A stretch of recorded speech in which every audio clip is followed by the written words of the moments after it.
Hello everyone and welcome back to TowerGate. It is day 251, Tuesday, November the 14th, 2017. Thank you so much for tuning in. Before I get started, I just want to offer the following public service announcement. We are currently in the midst of a deep state coup by the shadow government, trying to take down the president. Please remain vigilant and follow this video. Follow the TowerGate videos. Remain vigilant. We will win this fight. This has been a public service announcement. Thank you. Now, let's get into the news of the day. Well, the Mirror. I don't really pay much attention to the Mirror, but it just so happened that a link was provided for a video on the Mirror on the Daily Caller, which is a site that I get a lot of information from. For those of you who don't know, the Daily Caller is essentially Tucker Carlson's news site. It usually deals with actual news. Some very good reporters over there at the Daily Caller. And I enjoy following a lot of these journalists who are still doing real journalism. Now, they rarely do, sort of hit pieces or, pop culture stuff or anything like that. But they did post a link and a story from this interview with Sally Miller of the Mirror. Sally Miller being interviewed by the Mirror. Now, Sally Miller, if I can say Miller and Mirror in the same sentence, Sally Miller was one of many of Bill Clinton, the pervert Bill Clinton, Crooked Willie, Slick Willie, one of his many concubines, one of his many girlfriends and mistresses. And she is one of the, I guess, the more popular of his accusers because she is so believable. When you watch an interview with Sally Miller, she really comes off very genuine and honest. She was a former Miss Arkansas, I believe, beauty pageant winner, very attractive woman. She had a fairly long relationship with Slick Willie. And she talks about in this video quite a few things I've heard before, but there's a couple new things in there. But anyway, she talks about, of course, the night that, Clinton was over there all the time, but there was one particular evening he came over and, of course, did what he normally does, which is snorting lots of cocaine. Snorting cocaine. And she talked about the fact that he danced around in one of her little lacy nighties while playing the saxophone after snorting up a bunch of coke. And then they got into a conversation and she started digging into a little bit on a topic she rarely discussed with him, which was his wife. And in that discussion, basically Slick Willie told Sally Miller, you don't have to worry about Hillary. She doesn't care. And he went on to tell Sally Miller that because Hillary prefers women. Hillary prefers women. So this is not new. This is something we've heard before. But Sally Miller is quite believable. And it certainly makes sense. She also states that Hillary had had several abortions. So, apparently she will engage with men, but she prefers women. Huma Abedin, call your office. There's a message waiting for you. It may be clam dip time. Now, I watched the disgusting former CIA spook John Brennan on State of the Union Sunday morning. I'll tell you right now, do not watch this video of John Brennan on State of the Union. It will make you barf. It's sickening. I found it difficult to get through. My blood pressure was going up. My blood was boiling. I wanted to reach to my computer, grab Mr. Brennan by his throat, and squeeze him until his eyeballs popped out of socket. I really, really dislike this man for a lot of reasons. At some point, I'll get to his bio. Just not much time.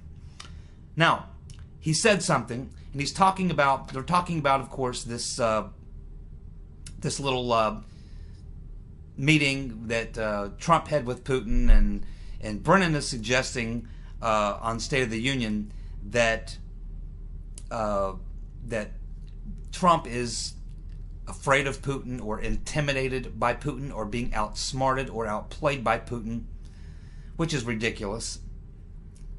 But he went on and he made one other statement that I think I might be the only one that caught this because I'm the only one commenting on it. I was expecting other people to comment on it. I thought it would be the very first thing people would jump on and comment on, because I mean it snapped in my brain immediately after he said it. So he's sitting there having this conversation, really denouncing and speaking badly of the president while he's on foreign soil, which is not what you're supposed to do, especially if you're the former CIA director. And he goes on to explain, he's like, yeah, well, you know, Putin was a former KGB colonel. And so he's trained, because he's an intelligence officer, he's trained in the art of lies and deception. So I'm thinking, well, here we have the former CIA spook telling us that people who are in the intelligence business are trained in the business of lies and deception. Brennan himself being the head spook of an organization that specializes in lies and deception. And so I'm thinking, I wish I would have been the interviewer sitting there interviewing John Brennan, because as soon as he said that to me, I would have looked right back at him and said, wait a minute, you're saying that Putin, being former KGB, is trained in the art of lies and deception, because that's what intelligence officers are trained in, right? Oh, okay. Now, weren't you the top intelligence agent, sir, for the Central Intelligence Agency? Doesn't that mean that you, sir, are also trained in the art of lies and deception? That would have been the question I would have asked. That would have been my follow-up. Guess it explains why I'm not a mainstream journalist, huh? I'm not allowed to ask that question.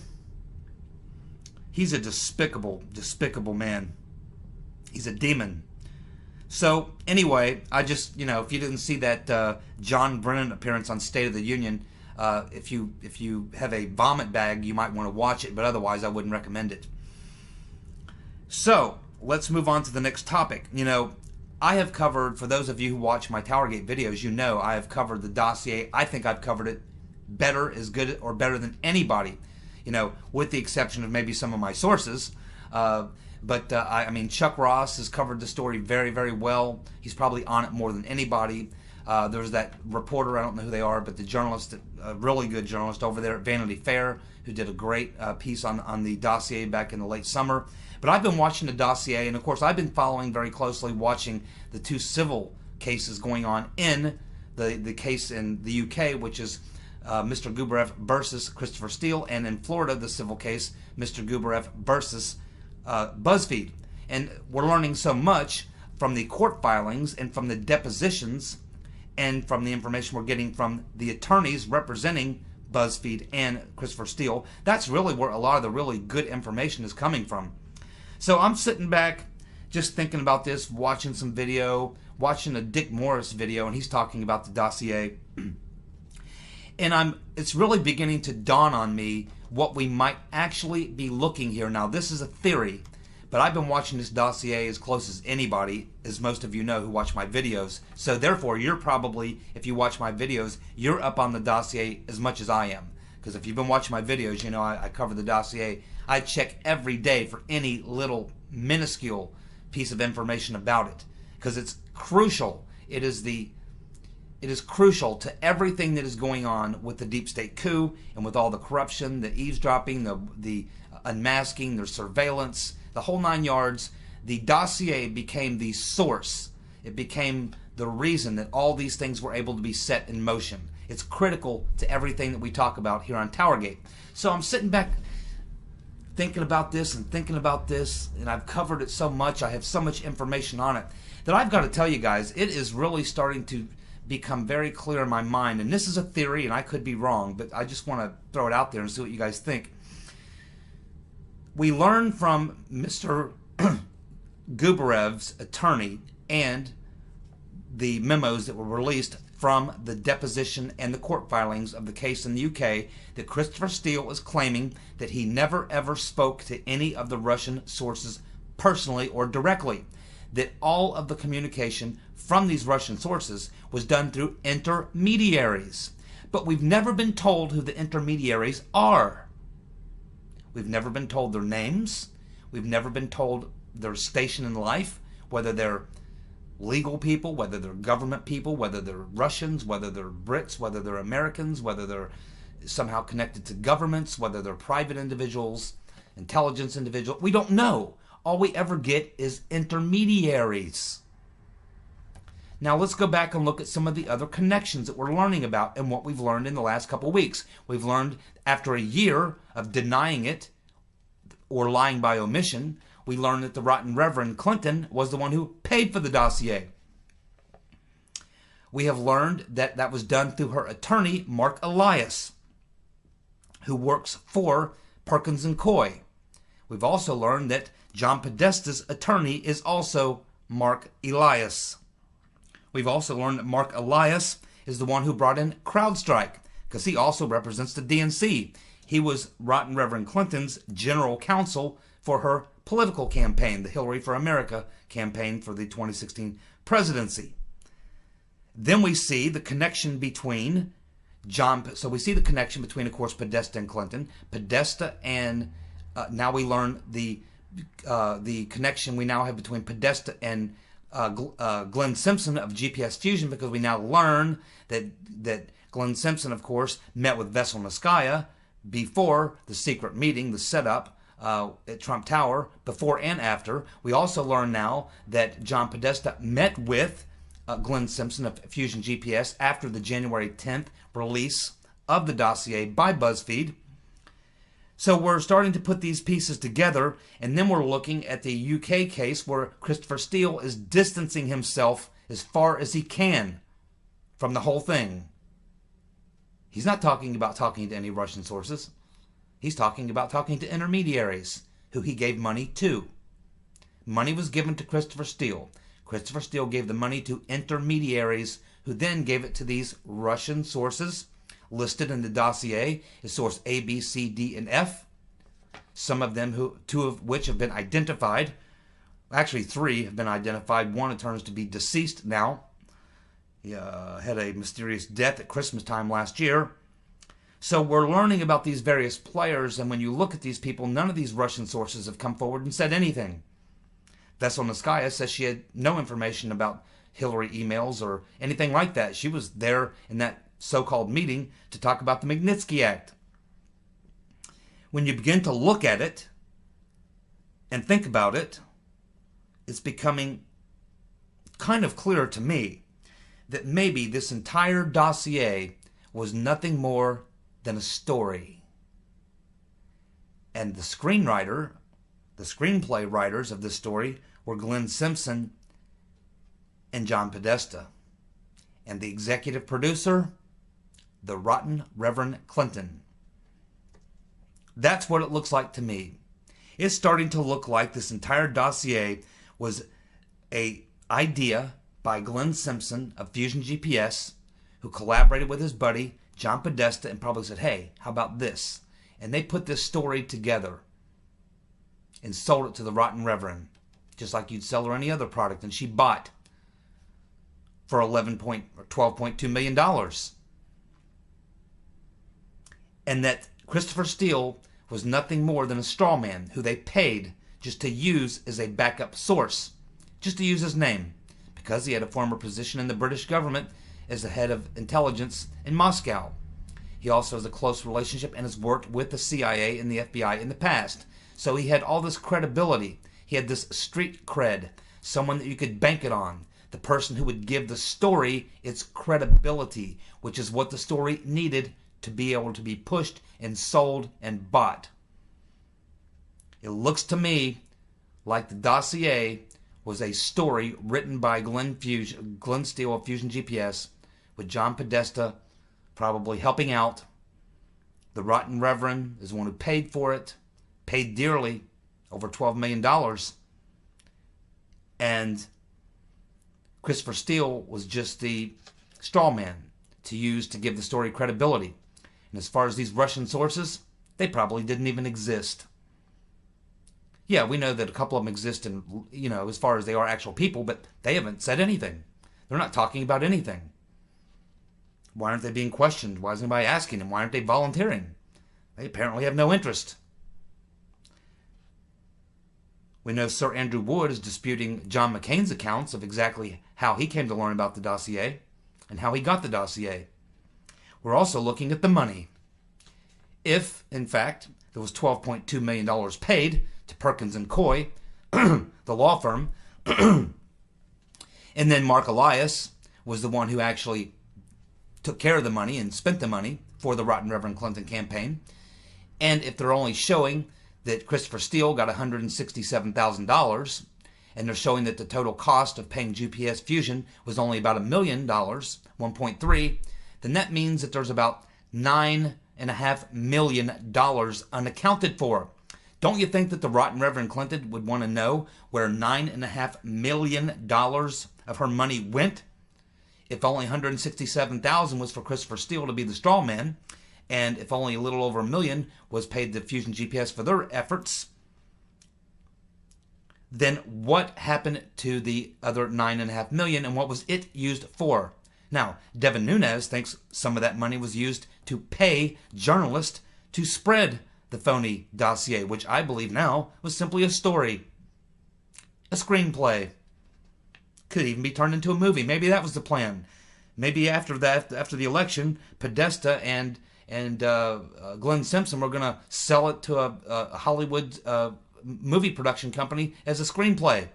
Maybe they were going to do an off-Broadway production. Who knows? It's a freaking story tale. It's a fairy tale. It's a story. I think when we get to the bottom of this thing, that's what we're going to find out. Because these Russian sources aren't standing up. Nobody's really looking for them. They're not coming forward. They appear to be ghosts. And who are these intermediaries? Maybe that's where some of the money went. What if these intermediaries were actually spooks or operatives working for GPS Fusion who were pretending to get information from Russian sources, who were feeding that to Christopher Steele, so that GPS Fusion and John Podesta, Glen Simpson, John Podesta, sitting there at their house with a bottle of scotch and some pizza, looking at some pictures, and they're creating the story, writing the story, and then they bring in these intermediaries who they paid, which would explain where some of that $9.5 million went, paid these intermediaries to go to Christopher Steele and tell him that they were getting this information from Russian sources, when actually everything was being created right there in the living quarters of Glen Simpson of GPS Fusion with his buddy John Podesta. They were writing the whole thing, feeding it to Christopher Steele, using him as a straw man for credibility, and the intermediaries that we're told about were nothing more than operatives working for GPS Fusion. The entire thing was a circle jerk, a big story, and then they paid a lot of money to a lot of journalists to get them to push the story. That's what this is looking like to me. I could be wrong. If I'm wrong, I'll admit it. I probably am wrong. This is probably going way, way out. But I'm telling you, this is entirely possible. This is what it's starting to look like. $9.5 million. Where did it go? Who received that money? GPS Fusion's only admitting to taking about 1.3 mil. Christopher Steele's attorney said he was paid $167,000. That leaves $9.5 million, because we know that the rotten Reverend Clinton paid Mark Elias a little over 12.2, along with the DNC money, which she was also controlling. So where did the $9.5 million go? Well, it obviously went to pay some other people, some sources. Who do you think those sources were working for? Seems to me the obvious choice would be Fusion GPS, Glen Simpson. This entire thing could have been a Glen Simpson, John Podesta fairy tale, a story that they created, and probably had a good laugh doing so. Probably never thought it would be taken so seriously by the FBI or the CIA, but they used it. Apparently they didn't investigate it very well. They just ran with it. What's that tell you? Maybe some of that money went to pay Comey. Who knows? There's a lot more going on here, folks, that meets the eye. We are going to get to, I think, to the bottom of this. And when we get there, we're going to find out that this story is a lot different than what we've been told. And I think that this is a very realistic possibility that this is exactly what this dossier is all about. Just a story created by GPS Fusion and John Podesta, sold to Hillary, just like you'd sell a book or a movie. She became the producer. Unbelievable. Well, I'm watching these events going down in Saudi Arabia. Watching King Salman, or actually it's more his son, Prince Mohammed Salman, who is orchestrating this purge that we're watching in Saudi Arabia. And by the way, I've been doing some research on that here in the next couple of days. I got some really good information for you on this whole inside baseball that's going on between Trump, Jared Kushner, and the Prince and the King in Saudi Arabia. These four men, what's going on in that little group. We'll get to that in a couple of days. I'm working on it. But for the moment, I want to focus on this idea. We're watching the King's son, King Salman's son, the Crown Prince Mohammed Salman, Al bin Salman if you want to use the full name. But we're watching young Prince Mohammed conducting this purge where they've rounded up, we've been told, over 500 corrupt Saudi princes and military people, intelligence people, just the whole, I guess, swamp, or what Mr. Chopra is describing as the desert swamp. Very nice, Mr. Chopra, the desert swamp. So we're watching the prince draining the desert swamp. And I'm thinking, man, wouldn't it be great if we had Prince Salman, Prince Mohammed Salman, come over here and be our Attorney General and drain the swamp here? We could sure use it.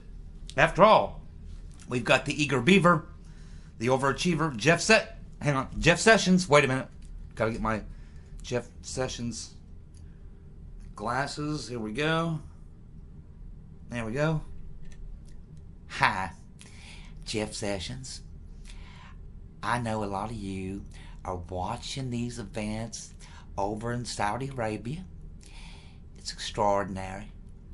And of course, as your Attorney General, I'm here and watching crime and observing lots of crime. There's lots of crime. I'm watching lots of crime and seeing lots of crime, but not actually prosecuting any crime, but I'm watching lots of crime. But I'm watching this as a lot of you over in Saudi Arabia and seeing this Crown Prince Mohammed Salman draining that desert swamp over there in Saudi Arabia. And I'm thinking, you know, if I were the Crown Prince of Saudi Arabia, what would I be doing? Well, you know, I probably would have, you know, recused myself if I were the Crown Prince of Saudi Arabia. I'd probably, you know, recuse myself because, you know, I actually don't, you know, prosecute any crime or drain any swamp or anything. I'm part of the swamp, you know.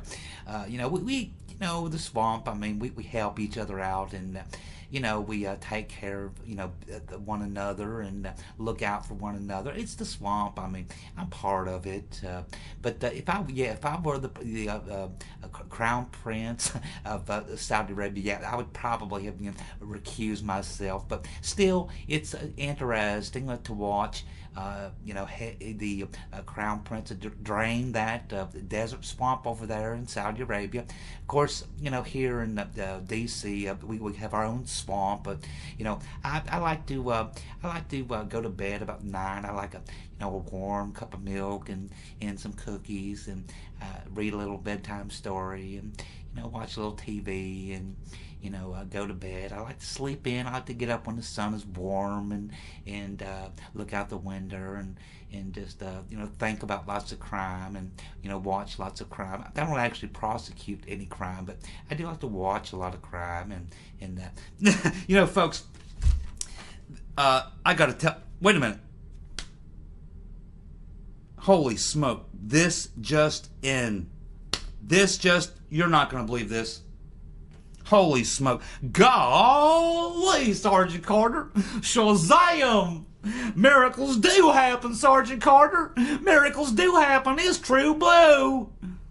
Look, now being reported, Justin Caruso and the Daily Caller, Jeff Sessions has now directed senior federal prosecutors to look into issues regarding Uranium One and has asked the Justice Department to consider a special prosecutor to look into the Clinton Foundation.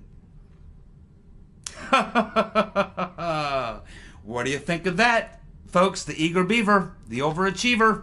Maybe he's coming out of his slumber. Do you think that it had anything to do with the good prince over in Saudi Arabia draining the swamp? And Attorney General Sessions may be feeling a little embarrassed? Nah. I'll tell you what I think it was. You're going to like this one.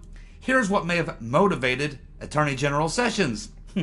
Apparently, in the last 24 hours or so, there has been a leak out of the White House, and I think I know where it came from.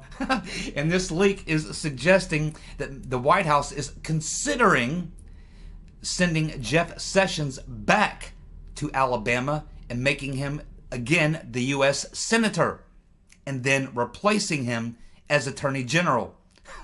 As you know, the race in Alabama between Roy Moore and the Democrat is a race really to replace Sessions, who was the senator from Alabama. So basically, they kind of leaked this out of the White House that, yeah, we might send Sessions back to be the senator, which they can do, and appoint a new attorney general. And when Sessions was asked about it, he basically said, no, I really don't want to go back to being a senator in Alabama. I like being attorney general just fine. And then the next day, we hear that he's going to launch investigations into the Uranium One scandal, and also maybe telling his senior Justice Department officials to consider a special prosecutor for the Clinton Foundation. Very good. Very, very good, Jeff. Now we got you. Now, a couple more things before I go here. Roy Moore. I haven't commented on the Roy Moore case. I don't know Roy Moore. I've never met the man. I don't know what his deal is or anything else. But I will say this. If you are a person and you are being accused of something like this, such as Roy Moore, I would say the best thing that Roy Moore could do would be to challenge his accusers to a lie detector test. They should all take a lie detector test, and I would include the two journalists and the editor at the Washington Post as well. And one of the questions you want to ask are, have any of the witnesses been paid to make these accusations and launch these charges? I'm telling you, the lie detector test is the way to go. These lie detector tests are not the lie detector tests of the 1960s. These are the modern lie detector tests. Even back in the 80s, they're almost perfectly accurate. Remember, Aldrich Ames, the CIA's worst spy, and what's his name, Robert Hansen of the FBI, were both brought down because they failed those lie detector tests. And they were professional spooks who knew how to beat them. I'm telling you, these new modern lie detector tests are very, very good. Roy Moore, you need to challenge your accusers to a lie detector test along with those scum buckets over there at the Washington Post. And if that's not enough, my friends, you think transgender is a little tough to wrap your mind around? Well, get ready for the next big wave. It is called transracialism. That's right. Get ready. Transgender, you're not ready to grasp that yet? Get ready to try to wrap your mind around transgender. They need to go out and buy a copy of the Frank Zappa album, the great philosopher Frank Zappa. He did an entire album called You Are What You Is. I recommend these people go get a copy and listen to it. Thank you so much. TowerGate, day 251, November 14th, 2017, Tuesday. Thank you so much for tuning in. I'll be back tomorrow with more breaking news and analysis. You all take care and have a good night. Bye.